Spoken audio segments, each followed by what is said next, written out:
চট্টগ্রামের রপ্তানি প্রক্রিয়াকরণ অঞ্চলে আল হামিদ টেক্সটাইল নামে একটি কারখানায় আগুন লেগেছে।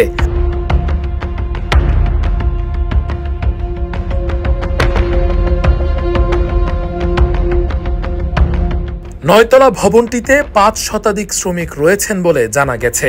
বৃহস্পতিবার দুপুর ২টার দিকে আগুনের সূত্রপাত হয়।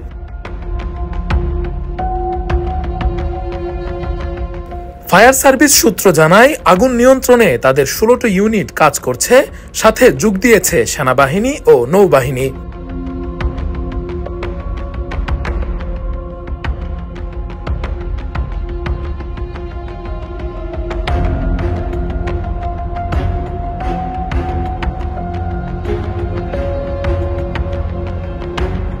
স্থানীয় সূত্রে জানা যায়, এই কারখানাতে মেডিকেল সামগ্রী তৈরি করা হতো।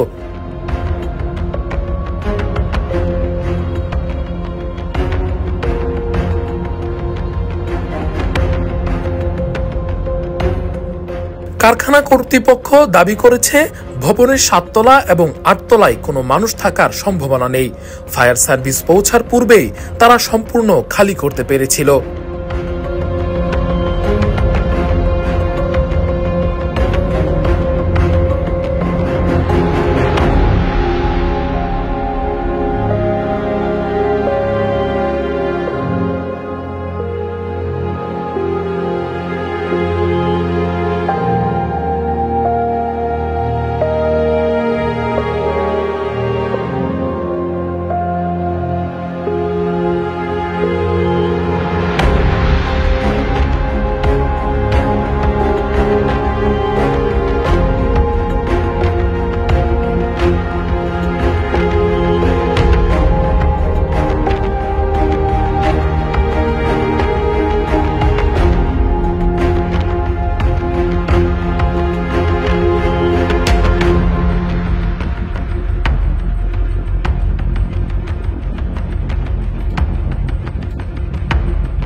ওয়ালটন এখন দেশের সীমানা পেরিয়ে পৌঁছে গিয়েছে ৫০টিরও বেশি দেশে।